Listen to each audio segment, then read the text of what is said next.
Bem, nós vamos hoje estudar o capítulo 21, como está no banner, intitulado Mediunidade no Leito de Morte. Porque a semana passada foi quando, a irmã foi assistida por André e eles foram convidados a auxiliar no desenlace dessa nossa irmã, Anésia. Então vamos ver como é que vai ser essa mediunidade no leito de morte. Na noite seguinte, voltamos ao lar de Anésia, com o objetivo particular de socorrer-lhe a mãezinha doente. Dona Elisa piorara. Encontramos-la agitada a desligar-se do corpo físico. Então nós vamos aí presenciar, um fenômeno do desenlace, da morte. Separação corpo espiritual de corpo físico, que nós já conhecemos muito bem em nossos estudos. Que não faz medo, não é mais nenhum mistério. Eu tenho certeza que nenhum de nós que estamos aqui tem mais medo dessa situação. Fica naquela, eu não gostaria de morrer, até porque se você gosta ou não gostar vai morrer.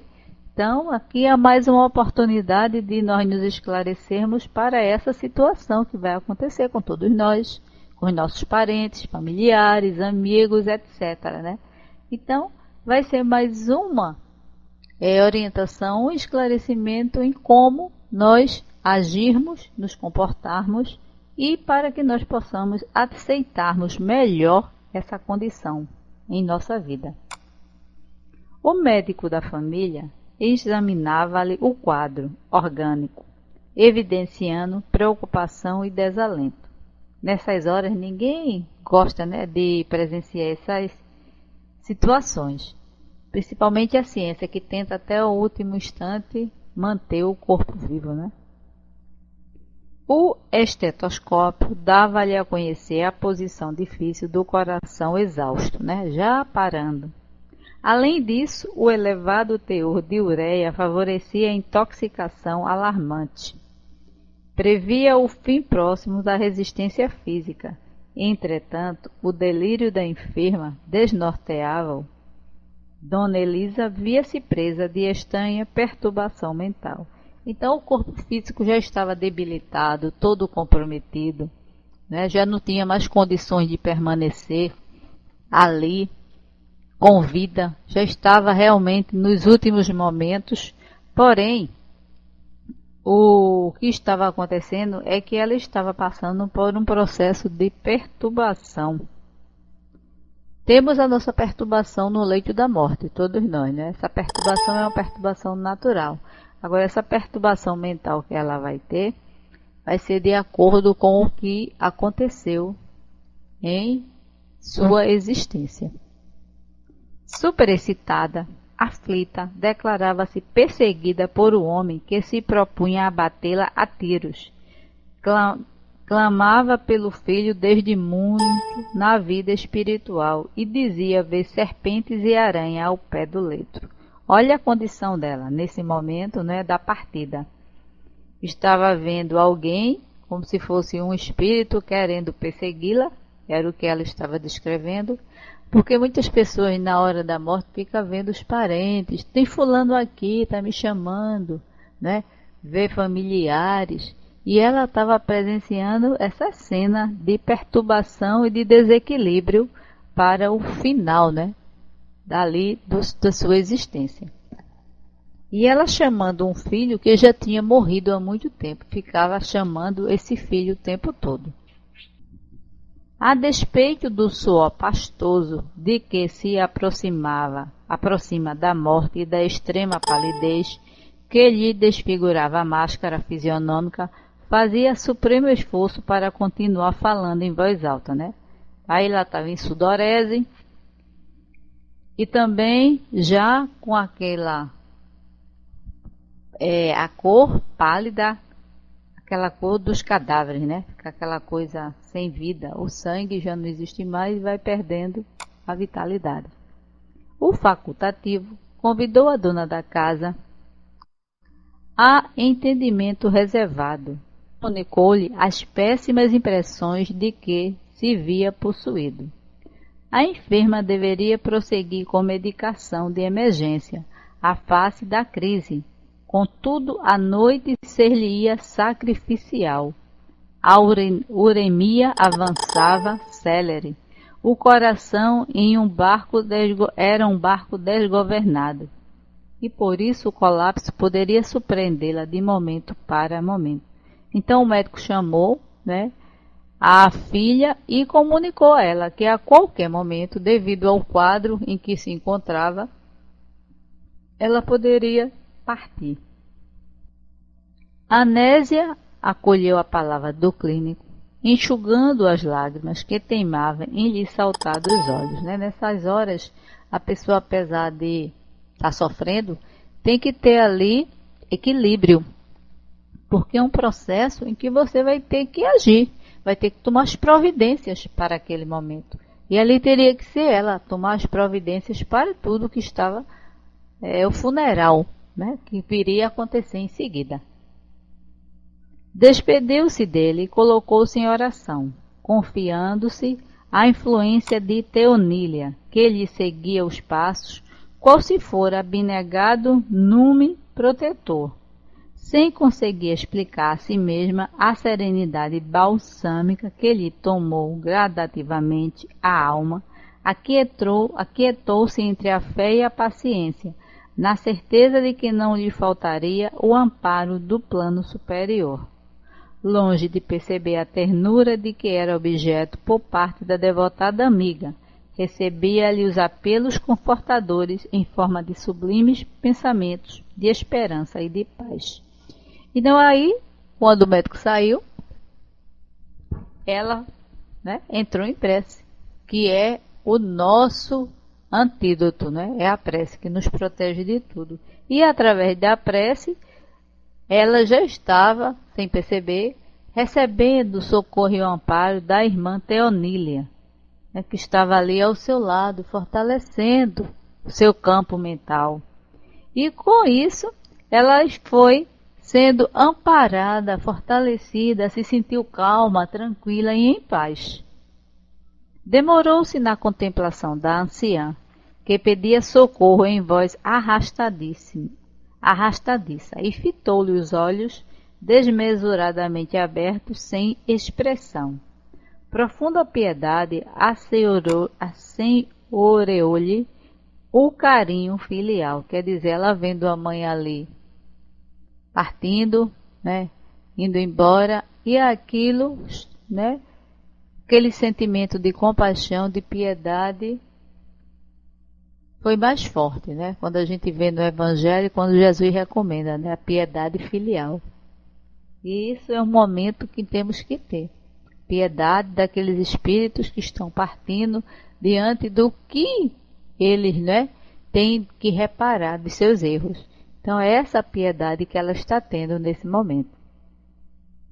Mãezinha, disse afetuosa, sente-se agora melhor? A interpelada tomou-lhe as mãos como se fora uma criança medrosa e sussurrou: minha filha, não estou melhor, porque o assassino me espreita. Não sei como escapar. Estou igualmente cercada de aranhas enormes. Que fazer para salvar-me, Dentro da perturbação que ela estava passando, ela estava percebendo esse quadro de influência espiritual. E em seguida, elevando o tom de voz, gritou com lamentosa inflexão: ai, as serpentes, ameaçam-me da porta, que será de mim? Veja que situação, Os espíritos, as formas como eles estavam se apresentando para ela, serpente, aranhas, criando realmente um quadro horrível. Já imaginou você na hora da morte presenciando tudo isso? Veja que transtorno, veja que desequilíbrio você vai partir.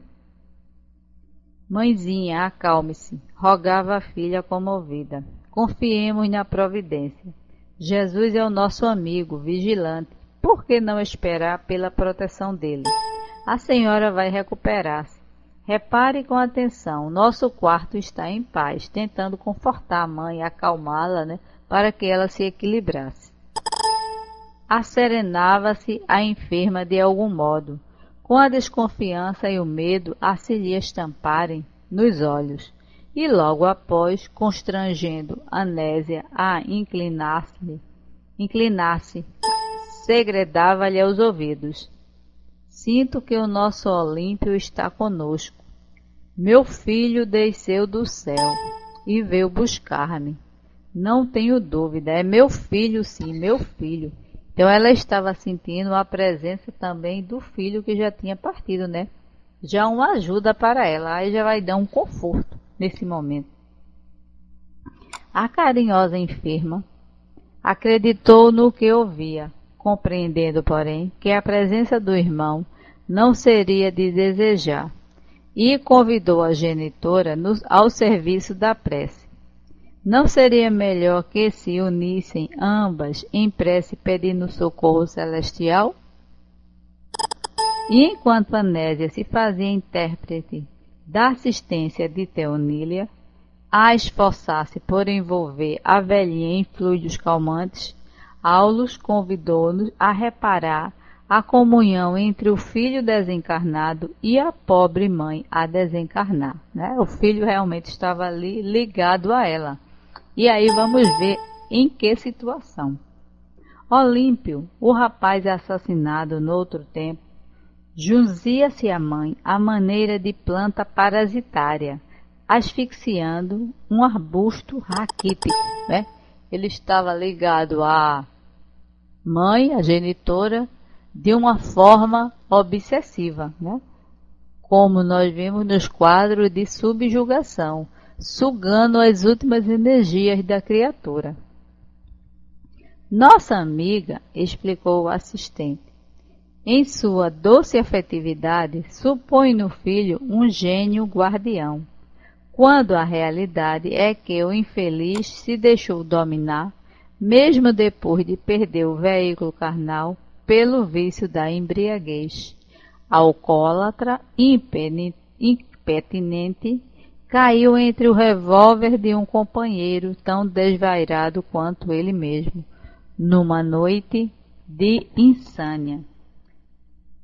Desligado da carne e já intensamente minado pelo delírio tremens, não teve forças para mentalizar a recuperação que lhe é imprescindível.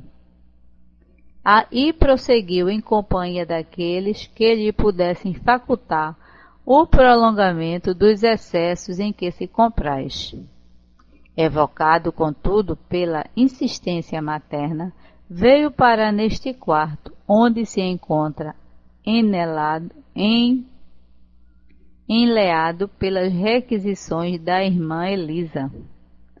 Então, ele era um viciado que, né, como nós sabemos, esses viciados, o álcool é uma das drogas que mais destrói. É pelo álcool que as pessoas começam a consumir as outras drogas, né, químicas pesadas, porque se inicia através dele. O álcool já não vai mais dar a sensação que as pessoas esperam, então usam outro tipo de drogas para que mistura o álcool. Então é a pior droga que existe, né? Aí nós vemos aqui esse quadro de um irmão alcoólatra que, em seu desequilíbrio, perdeu a vida. Diante, né, com um amigo, foi assassinado, morto. Por quê? Porque nesses momentos a pessoa não tem noção, está ligado àquelas entidades vampirizadoras que tinham vinculação com eles no passado e causam esse tipo, né, de prejuízo para a reencarnação. E a gente vê aqui a mãe pensando que o filho tinha sido assassinato, mas como se fala, né? Toda mãe sempre vê no filho uma pessoa boa, de bem, não vê que a pessoa errou, né? Sempre as desculpas de que aquele filho aconteceu aquilo com ele, mas ele não tinha culpa e coisa e tal. Ela fica chamando o tempo todo por ele. E como a gente sabe que onde está o nosso pensamento, onde está o nosso tesouro. Então, de tanto ela chamar, ele veio para junto da mãe e se acoplou ao perispírito dela e estava ali, recebendo as suas energias e sua vitalidade para se sentir fortalecido. No corpo perispiritual, se alimentando das poucas energias que a mãe tinha, que era com quem tinha afinidade, né? Acontece, no entanto, que em se libertando gradualmente do vaso físico, nossa irmã transfere o campo emotivo do círculo da carne para a esfera do espírito, passando compulsoriamente a sofrer um influxo pernicioso da entidade que ela própria trouxe para junto de si, usando a vontade e o pensamento.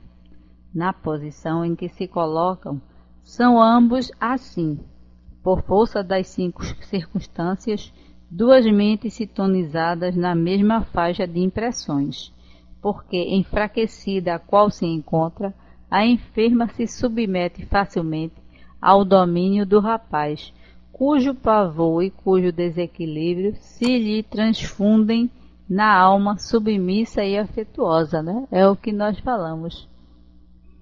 Ela alimentava o filho com as suas últimas energias vitais. E ele, sem entender que estava prejudicando a mãe, achava que estava ali, né, junto dela, porque ela gostava dele pelo carinho e a atenção. Ele não entendia, não compreendia que estava causando mal a ela. Analisando o fenômeno, perguntei se a associação sob nossa vista poderia ser comparada à incorporação mediúnica qual a conhecemos. Sem qualquer dúvida, confirmou o orientador. Elisa, atraindo o filho num estado de passividade profunda, que lhe sobrevém por motivo de natural desgaste nervoso e sem experiência que lhe outorgue discernimento e defesa, assimila-lhe de modo espontâneo as correntes mentais, retratando-lhe a desarmonia interior. Estando a desencarnar-se devagarinho, reflete-lhe as reminiscências do pretérito e as terríveis visões íntimas que lhe são agora familiares, de vez que, à distância das libações costumeiras, o infortunado amigo padece as alucinações comuns às vítimas do alcoolismo crônico. Então, a nossa irmã estava ali trabalhando, né, a sua mediunidade. O que estava acontecendo André Luiz pergunta, é o que acontece numa reunião mediúnica. O espírito se aproxima do corpo do médium e transmite a comunicação. Mas ali tem uma preparação, um equilíbrio, um controle. E aqui a nossa irmã não tem esse controle, ela não tinha essa condição, esse preparo, como ele fala aqui. Ela não tinha como discernimento, ela não tinha como se defender. Então ela abriu, não é, o seu campo mediúnico e deixou a entidade, que é aí o filho, se aproximar e agir à vontade. E tudo o que ela falava, né, tudo o que ela presenciava, esses espíritos que elas estavam vendo em forma de aranha, em forma de cobra, eram as alucinações do filho dela que ela estava transmitindo. Então veja a perturbação para ela que ele estava causando.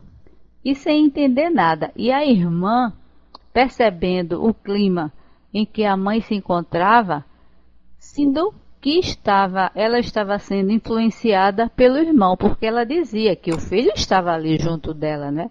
Como se fosse um anjo protetor. Para ela, aquele filho era bem-vindo ao lado dela. Então ela estava se sentindo bem, achando que o filho estava protegendo. Enquanto que era o contrário. Ele ali estava causando todo esse desequilíbrio e toda essa desarmonia, né? Então, às vezes, as pessoas acham que o parente que desencarnou, que chega junto, vai ajudar. E ele não tinha condições para isso, ele estava precisando muito de ajuda, né? E ela aqui, desencarnando devagarinho, né? Estava passando por todo esse processo. E quando ele diz, né? O alcoolismo crônico, né? Que o alcoolismo é considerado uma doença, né? As pessoas que têm o alcoolismo crônico são considerados doentes fisicamente, porque a mente não tem equilíbrio, não consegue viver sem o álcool. Céus, exclamou Hilário compadecido, como relegar uma velhinha doente à aprovação dessa ordem? Não significará isso clamorosa injustiça? Será que era uma injustiça o que ela estava passando, essa situação de passar por esse sofrimento? Se ela, né, quem convidou o filho para estar ali, mas ela não estava entendendo, não compreendia. Concordo que é lamentável o quadro sob nosso exame, obtemperou o assistente. Entretanto, ninguém trai as leis que nos regem a vida. Elisa, com a presença do filho, recebeu aquilo que procurou ardentemente. Certo, apresenta-se na configuração passageira de uma anciã, penetrando a antecâmara da morte. Todavia, na realidade, é um espírito imperecível e irresponsável, manejando os valores mentais que se expressam e se conjugam segundo princípios claros e definidos. Então, nós, quando vemos, né, crianças, idosos, nós sempre, e até pessoas assim doentes, em leito da morte, nos compadecemos. É o normal, tem que ser assim, temos que ter compaixão. Mas aqueles espíritos estão passando por aquele processo porque ninguém sofre em vão. Como nós vimos na leitura do Evangelho, né? O mal e o remédio. Então, às vezes, um sofrimento grande desse é um remédio para o espírito. Vai auxiliá-lo para que ele possa, a partir dali, despertar para melhorar. Então, essa senhora estava nessa situação, como ele diz, era uma anciã, mas era um espírito imperecível e irresponsável, que manejava os seus valores mentais, que se expressavam e se conjugavam. Então, tudo que estava acontecendo porque ela desejava, porque ela queria, era da vontade dela. E da afinidade que ela tinha com esse espírito, né? O filho. Tinha uma afinidade muito grande.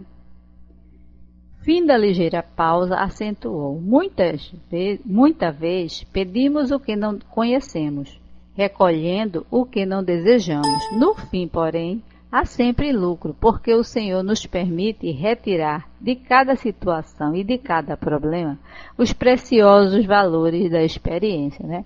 É por isso que diz, a gente pede tanto e não sabe às vezes nem o que está pedindo. Mas Deus, pela sua infinita bondade, só nos dá o que nós merecemos, né? E nós achamos que o que nós merecemos não é bom. Nós queremos sempre mais e mais. E aí ficamos sempre reclamando. E é isso que ele está falando aqui, né? Ela de tanto pedir, chegou para ela o que ela queria. E aí está causando um sofrimento grande. Mas esse sofrimento está dando para ela um ensinamento, uma lição. E ela está ali adquirindo novas experiências. Aulus, contudo, não perdeu tempo em divagações. Conferenciou reservadamente com Teonília quanto ao serviço programado em favor da enferma.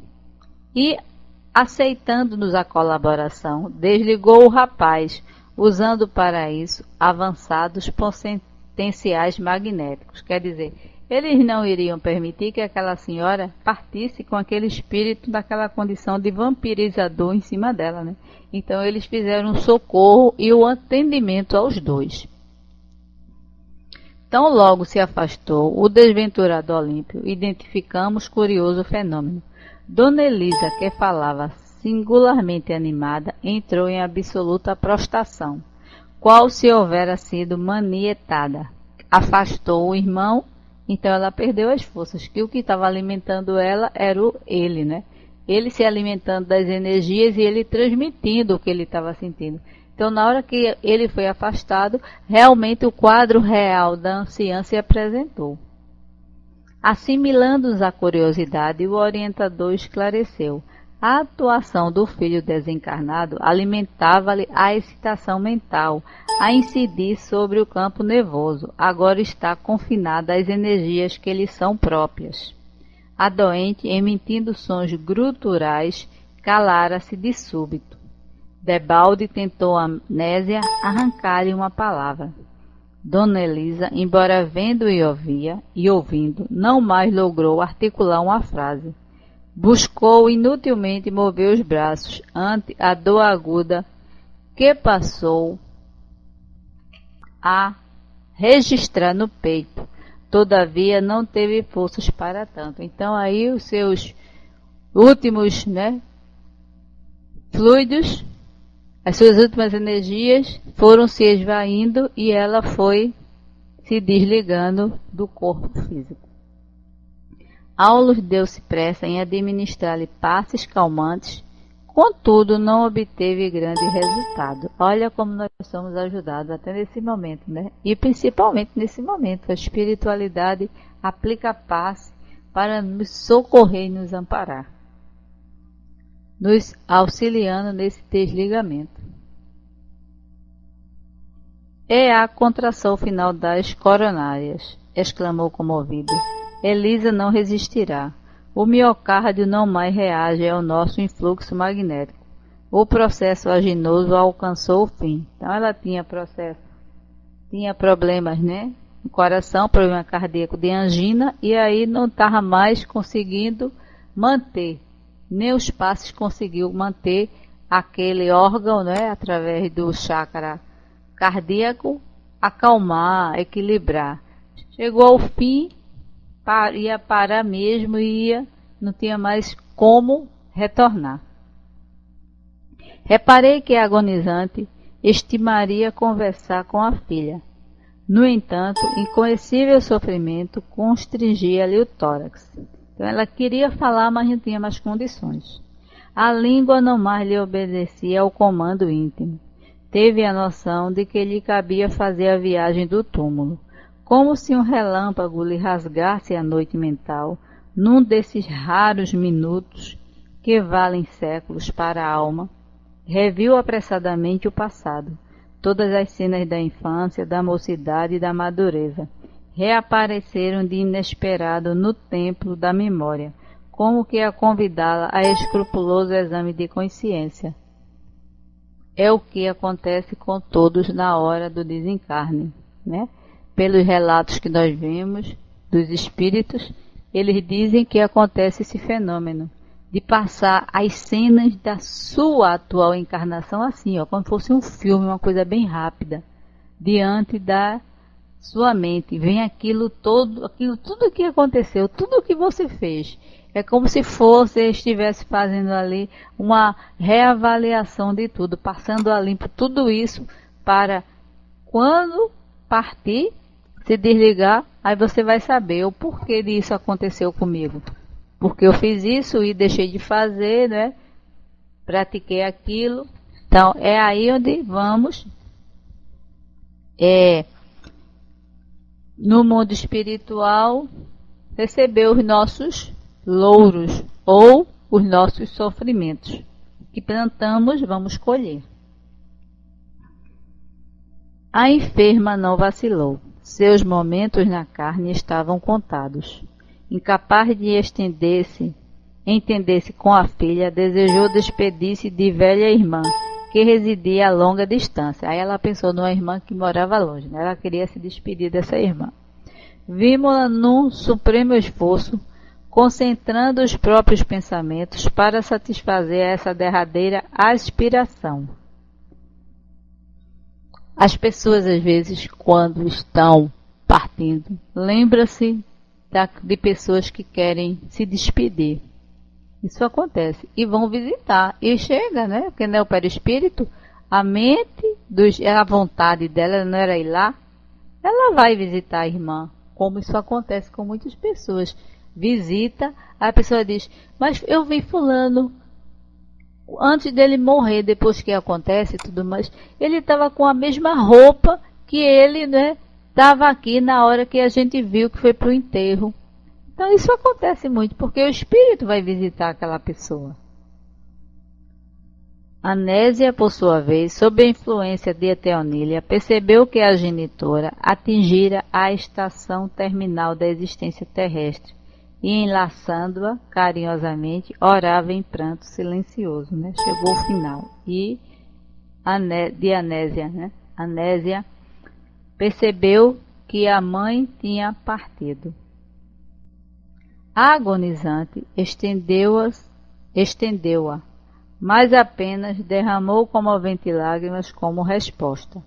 Demorando na filha o olhar dorido e ansioso, Dona Elisa projetou-se por fim em nosso meio, mantendo-se, porém, ainda ligada ao veículo físico por um laço de prateada substância. Nós, quando desencarnamos ou morremos, não se desliga logo de imediato todos os laços. Fica o último laço ainda preso ao corpo, que é o último que é desligado. Geralmente, espíritos do patamar, da condição de Chico, fazem esse último desligamento. Mas nós que não temos essa evolução toda, os espíritos é quem fazem. E os espíritos nos falam, né, através dos livros, dos estudos, que muitas das vezes esse último desligamento é feito antes do espírito ser enterrado, né? O perispírito fica ali junto do corpo, vai, acompanha até o velório, fica lá num hospital que tem no cemitério, fica o perispírito acima da capela, lá onde fica o corpo sendo velado até antes dele desencarnar, espírito que tem uma morte natural, como nesse caso, é feito esse desligamento. Enquanto se lhe inteiriçavam os membros, quer dizer, ficavam tudo endurecido, enquanto se lhe inteiriçavam os membros, ficavam rígidos, né? Um só pensamento lhe predominava no espírito, dizer adeus à última irmã consanguínea que lhe restava na terra. Envolvida na onda de forças, nascida de sua própria obstinação, afastou-se ligeira, volitando automaticamente no rumo da cidade em que se situava aparenta. Correspondendo à ordem de Aulus, passamos a segui-la de perto. Dezenas de quilômetros foram instantaneamente vencidos. Em plena noite alta, colocamo-nos ao lado dela, num aposento mal iluminado em que venerável anciã dormia tranquila. Matilde, Matilde, chegou ela chamando a irmã, né? A recém-chegada tentou despertá-la à pressa, mas em vão. Consciente de que não dispunha senão de rápidos instantes, vibrou algumas pancadas no leito da irmã, que acordou de chofre, entrando de imediato em suas esferas de influência. Aí ela fez com que utilizou todas as suas forças para chamar a irmã e se despedir dela, né? Nós falamos antes, as pessoas vão se despedir de quem eles têm muito carinho, que eles gostam, né? Dona Elisa passou a falar-lhe atormentada.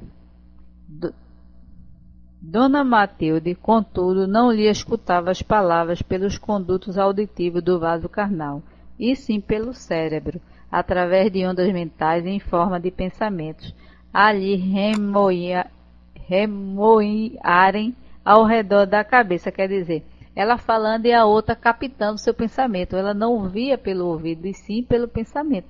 É onde nós médios conseguimos perceber, né? Que toda a comunicação não é mente a mente, é isso que estava acontecendo.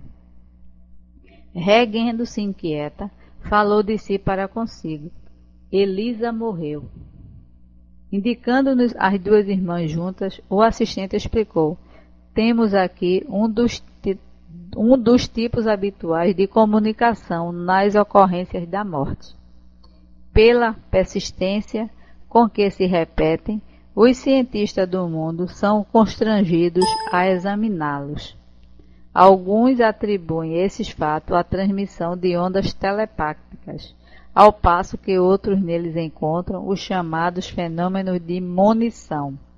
Isso tudo, porém, reduz-se na doutrina do Espiritismo à verdade simples e pura da comunhão direta entre as almas imortais. Quer dizer, a ciência, por não entender, coloca, as suas análises. Uns dizem que é fenômeno de monição, outro transmissão do pensamento, e eles não aceitam que seja que o espírito possa ir ao encontro de outros, Eu tinha uma tia, ela era excepcional,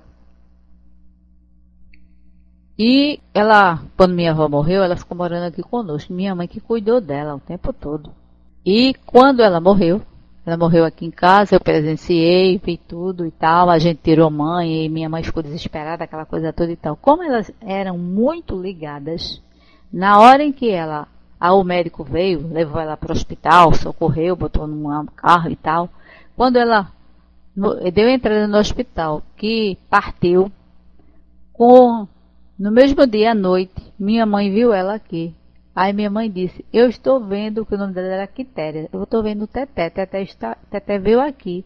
Ela me abraçou, estava com tal roupa, a roupa que ela saiu daqui de casa, ela estava. Então foi uma visita, ela veio visitar. Por isso que a gente diz, que isso acontece e muito isso acontece. Desses espíritos virem se despedir, às vezes até agradecimento por aquela, relação que tiveram, como ele diz, são almas afins, almas imortais, como ele diz, almas afins, têm uma afinidade muito grande.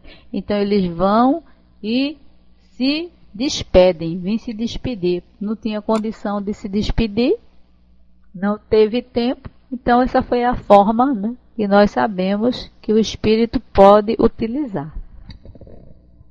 Todas as pessoas, desde que o desejem, perguntou o meu colega, podem efetuar semelhantes despedidas quando partem da Terra? Sim, Hilário, você diz que quando, afirma desde que o desejem, porque semelhantes comunicações no instante da morte somente se realizam por aqueles que concentram a própria força mental num propósito dessa espécie. Então, o espírito tem que querer se despedir. Ele tem que querer que aconteça. Tudo só acontece pela permissão do espírito. Nós sabemos tanto a comunicação, quanto ele se fazer visível, quanto ele ir em algum lugar. Isso aí é pela vontade dele. Ele desejou, ele vai atrás. Ele vai em busca. E assim não somos nós, O que nós fazemos aqui é o que acontece com os desencarnados. Desejou, está lá. Você é só querer. A vontade é muito forte em nós. Toda a nossa vontade, ela sempre se expressa, então, tanto aqui quanto no mundo dos espíritos. Todavia, não dispunhamos de tempo para maiores conversações. Dona Elisa, após libertar-se do anseio que lhe inquietava o campo íntimo, qual se o corpo distante lhe reclamasse a presença, a feição do que ocorre num caso de desdobramento vulgar, voltou de imediato à casa. Quer dizer, ela não podia ficar muito tempo afastada do corpo, porque ainda não tinha feito o desligamento completo. Aí ela teve que retornar. O corpo fica aqui como se puxando, um magnetismo, Os últimos fluidos vitais estão ali ainda ligados e ela não estava em condições de se afastar com o perispírito desligado, porque ainda estava presa ao corpo físico. Seguindo-a de perto, notamos-lhe menos aflita, embora fatigada. Aí uma coisa interessante, eles foram, ao lado dela para protegê-la. Ela não poderia nunca estar assim, sem proteção, por causa dos espíritos que existem no mundo espiritual, que vampirizam essas criaturas quando elas partem, porque ainda permanecem nesses momentos ligados ao corpo físico, os últimos fluidos vitais restantes que ainda estão ali, existem espíritos que vão em busca de sugar essas energias, né? E nós sabemos que nos cemitérios, nos velórios, tem espíritos que tomam conta, são como se fossem guardiões, né? Ficam ali protegendo os velórios, toda aquela área, para que esses espíritos não invadam, porque são espíritos que têm uma morte natural, como no caso, não tem essa condição de passar por esse sofrimento ainda, de ser perseguida, ser presa de entidades, né, vampirizadoras, no caso como o filho dela. O filho dela estava se comportando com ela como um espírito vampirizador, sugando sua energia. O que nós chamamos de vampirizador é isso. No que ele se aproxima da pessoa, ele tira as energias vitais. Ele se alimenta dessas energias vitais. Por isso que quando nós passamos por processos obsessivos, nós nos sentimos enfraquecidos, sem força, sem vontade de fazer nada. Vamos ficando debilitados. Porque as nossas energias vitais, o irmão está se alimentando dela. Então está dividido com os dois, o encarnado e o desencarnado. E é por isso que precisamos de tomar passe, água fluidificada, assistir reunião, para ir reequilibrando a nossa mente e fazer esse afastamento, né, dessa junção perispírito do desencarnado com o nosso. E a partir dessa separação, eles não vão mais poder se aproximar, porque você está renovando suas energias com bons fluidos, pensamentos, né, bons, e eles não têm condições mais de aproximar. E daí você se sente fortalecido e continua. E renova suas forças e continua suas atividades, né, que nós temos que desenvolvê-las aqui, seja qual for. Qualquer atividade, seja qual for, temos que estar preparado, saudável para isso, físico e espiritual.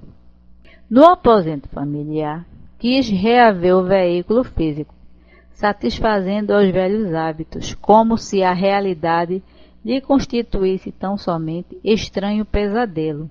Contudo, abatida e atormentada, flutuou sobre o leite, ligada aos despojos pelo tênue fio a que nos referimos. Então ela retornou, quis ver o corpo, mas estava tão enfraquecida nesse momento que ela foi e ficou próxima ali ao corpo, que ainda tinha ligação com ele através desse último laço que não tinha sido despreendido.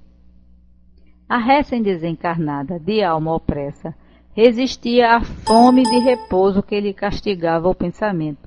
Indecida e agoniada, sem saber definir se estava viva dentro da morte ou se estava a morte dentro da vida. É interessante, né? Eu acho que é um dos fatos mais interessantes é esse. É você chegar do lado de lá e se ver vivo. Eu não morri. Vê que coisa interessante.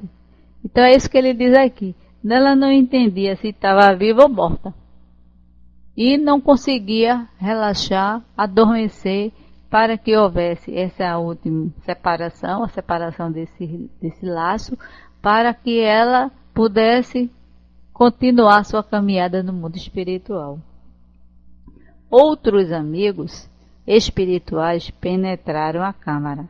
Aulos consultou o horário e acrescentou: voltemos, nada mais nos cabe fazer. Quer dizer, ali não tinha mais nada a fazer, né? Ela já tinha concluído sua etapa aqui no mundo físico e agora era aguardar que ela deixasse se conduzir, porque tinha chegado a equipe que iria concluir a operação do desligamento. Por isso que chegou, né, os outros amigos espirituais, porque neste momento tem uma equipe preparada para isso, para fazer esses desligamentos. Eles vão lá, quando fica esse último laço ligado, eles vão quem fazem esse último, né, desenlace. Esse laço é como se fosse um carretel de linha que fica todo enroladinho. Aí ele vai se desenrolando do corpo físico, o perispírito se desenrolando e retornando para o seu, né, a sua origem. vai saindo do corpo e voltando para o perispírito, até o último laço, fio se soltar e retornar para o corpo espiritual, do corpo físico para o corpo espiritual. Hilário fixou o laço prateado entre o corpo hirto e a nossa amiga recém-liberta e indagou: não poderemos colaborar no desfazimento desse cordão incômodo? Será que eles não podiam ajudar a fazer o desligamento final? Não, explicou o orientador. Esse elo tem a sua função específica no reequilíbrio da alma. Morte e nascimento são operações da vida eterna que demandam trabalho e paciência. Porque quando a criança nasce, não tem que cortar o cordão umbilical para ela se desligar do corpo da mãe e continuar sua existência? Então é a mesma coisa aqui, na morte. Aquele último laço tem que ser desligado do corpo físico para ele renascer no mundo espiritual. Morre no mundo físico, renasce no mundo espiritual. Além disso, há companheiros especializados no serviço da libertação última. A eles compete o toque final. Então, chegou a equipe que vai trabalhar. E acompanhando o instrutor, retiramo-nos do lar de Anésia, onde havíamos recolhido preciosas lições. Então, esse último laço, que é desfeito, que fica ligado ao nosso corpo, é o nosso chácara coronário. Este é o último a ser desligado. É o que nós falamos, que ele vai ser desligado muitas das vezes, fica ligado ali no velório. Por isso que é importante, quando nós formos a um velório, acompanhando o enterro, seja de quem for, sempre ter conversa saudável, sempre ter palavras de conforto, nunca lembrar do que o desencarnado fez. Ah, mas fulano ele fez isso, isso, isso. De que vai adiantar isso agora? Ele está ali, ele vai sentir essas vibrações.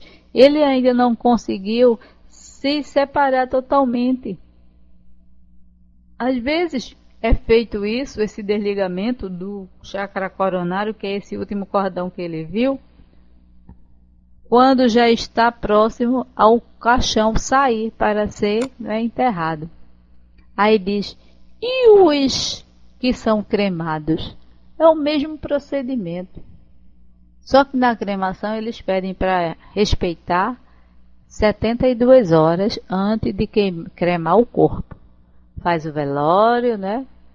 A pessoa se despede e o corpo aguardar 72 horas. Eu não sei se isso acontece, que na minha família nunca houve ninguém cremado ainda. Mas é essa a orientação que a espiritualidade dá, para que aquele corpo espiritual possa ser conduzido para o mundo espiritual, após essa última separação. Então aqui nós vimos a importância, né, do nosso comportamento, das nossas atitudes em um velório. Nós vimos que nesse momento nós podemos atrair para junto de nós espíritos afim de nós. Nós vimos que também nós podemos ir nos despedirmos de pessoas que nós queremos bem. E nós vimos também que nós temos que ter um equilíbrio muito bom para podermos aceitar esse momento e conseguirmos sair do corpo em paz, com tranquilidade, sem sofrimento. É muito importante nós estarmos conscientes disso. É lógico que vai haver o véu do esquecimento, mas fica aquelas reminiscências em nossa memória. E na hora que acontecer, você vai sofrer menos, vai sentir menos, né? Não vai ser tão forte quanto naqueles que não têm nenhuma compreensão, nenhum entendimento. E quando você se vê do lado do mundo espiritual, você vai entender e vai deixar as coisas acontecerem naturalmente como é necessário. Isso tudo que nós vimos foi dentro de uma morte natural, uma morte, né, a pessoa por desgaste dos órgãos físicos através da doença. Porque existem outros tipos de morte em que não é dessa maneira que ocorrem os desligamentos. Esses desligamentos bruscos, no caso de morte, né, violentas, assassinatos, no caso de suicídios, aí é mais grave ainda. Então, que nós possamos ter esse merecimento de ter uma passagem tranquila, uma partida para o mundo espiritual equilibrada e uma partida para o mundo espiritual consciente, aceitando e compreendendo que é uma ordem natural das coisas. Bem, meus irmãos, obrigada a participação de vocês aqui conosco, né? Obrigada, Mana, aí pelo trabalho, nos ajudando no estudo de hoje.